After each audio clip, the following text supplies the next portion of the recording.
자, 여러분 반갑습니다. 우리 오늘 15회 사회복지 정책론의 5번 문제 한번 풀어볼게요.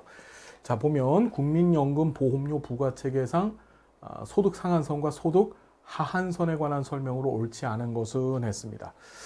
자, 우리나라 국민연금 제도는 이 기준소득 월액과 관련해서 소득 상한선 또 하한선 제도를 운영하고 있어요.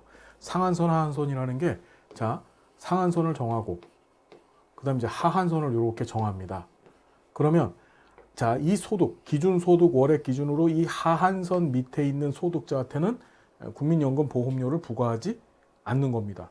자, 그럼 가입자가 되지 않겠죠? 가입자가 되지 않으면 어떻게 해요? 나중에 연금 보험료도 수령하지 못하게 되겠죠. 무슨 말인지 이해되시죠? 연금 급여도요. 죄송합니다. 급여도 수령하지 못합니다. 또, 자, 상한선이라는 것은 이상의 소득에 대해서는 이상의 소득. 자, 소득이 많은 사람이 있을 거 아니에요. 한 달에 막 1,000만 원씩 벌고 2,000만 원씩 벌고 뭐 그런 사람 여러분들도 거기에 해당하시나요? 자, 여하튼 자, 그런 분들이 계실 텐데 그런 분들의 소득은 상한선을 정해 놓고 그 상한선 이상의 소득에 대해서는 보험료를 부과하지 않는 거예요. 우리나라 국민연금 보험료는 정률 부과 방식을 채택하고 있죠.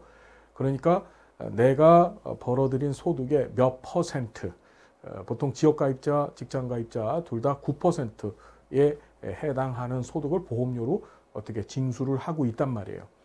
근데 예를 들어서 상한선을 500만 원을 정했다. 한 달 소득을. 그러면 내가 1,000만 원을 벌어요. 그럼 정률적으로 적용을 하면 1,000만 원 곱하기 9%를 해서 90만 원을 매달 보험료를 내야 되는데 그렇게 하지 않고 500만 원까지만 내게 하고 나머지 위에 500만 원에 대해서는 보험료 부과를 하지 않겠다는 겁니다. 그게 바로 상한선 제도죠. 국민연금은 이런 특수한 장치를 갖고 있는데 자, 보면 자, 볼게요. 국민연금 보험료 부과체계상 소득 상한선과 소득 하한선에 관한 설명 옳지 않은 것. 소득 하한선은 일정 수준 이하의 저소득 계층을 제도의 적용으로부터 제외시킨다. 그렇죠. 요 밑에 있는 사람들은 국민연금 제도에서 제외가 되시는 분들입니다. 그러니까 보험료도 이제 내지 아니하고 가입자도 되지 못하고 결국에는 어떻게 보험의 급여도 받지 못하는 일이 벌어진다는 거죠. 1번 맞는 얘기고. 2번 소득 하한선을 높게 설정하면 국민연금 가입자 규모가 감소한다. 하한선이 높아져요. 이렇게 높아집니다. 높아지게 되면 규모가 줄겠죠. 왜? 요 밑에 가입자들 숫자가 늘어나니까. 그죠?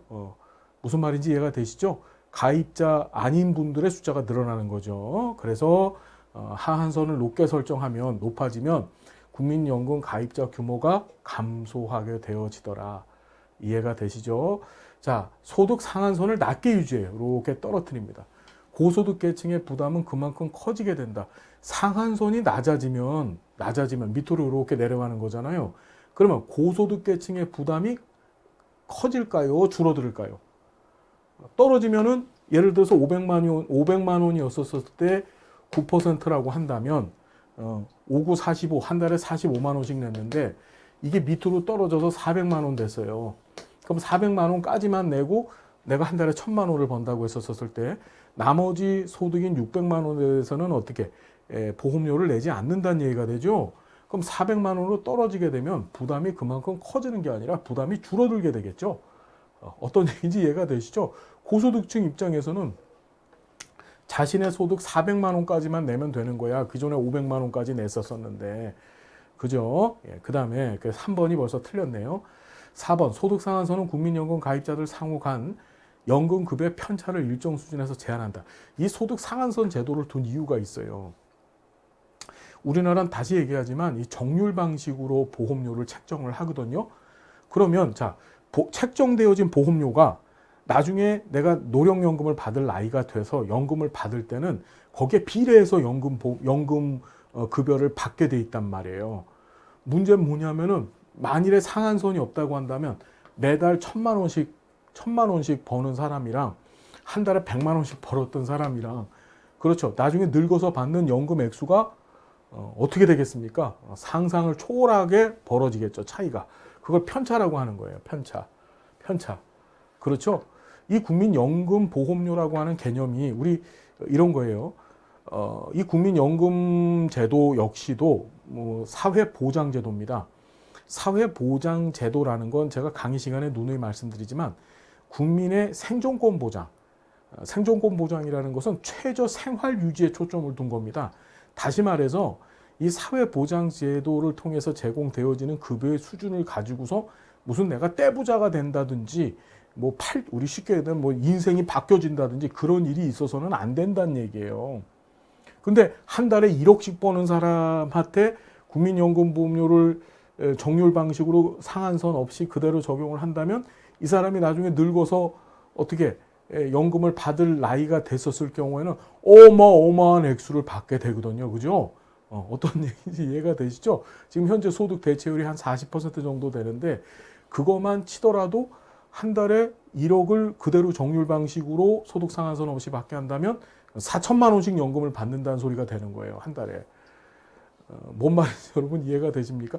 그래서 자 어떻게 다시 한번 가입자들 상호 간의 연금급의 편차를 일정 수준에서 제한하는 역할 한다? 맞다. 그래서 가난한 사람이나 즉 가난해서 소득이 적어서 연금보험료를 많이 내지 못하는 사람이나 또 연금보험료를 많이 내는 사람이랑 그 편차를 줄이는데 이 상한선 제도가 기능을 한다는 얘기고, 자 5번 소득상한선은 그 이상의 소득에 대해서는 더 이상 보험료가 부과되지 않는 소득의 경계선. 그 상한선에 대한 정확한 정의가 여기 나와 있죠. 그렇죠? 여러분 답은 몇 번인가요? 답은 3번이 되겠습니다.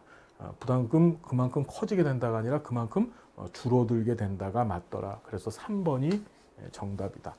자, 생각을 해봐야 될 문제고, 이 상한선 얘기는 국민연금의 아주 특수한 특징이니까 반드시 기억을 좀 해두십시오. 감사드리고요. 다음 시간 또 행복한 모습으로 여러분 만나 뵙겠습니다. 고맙습니다.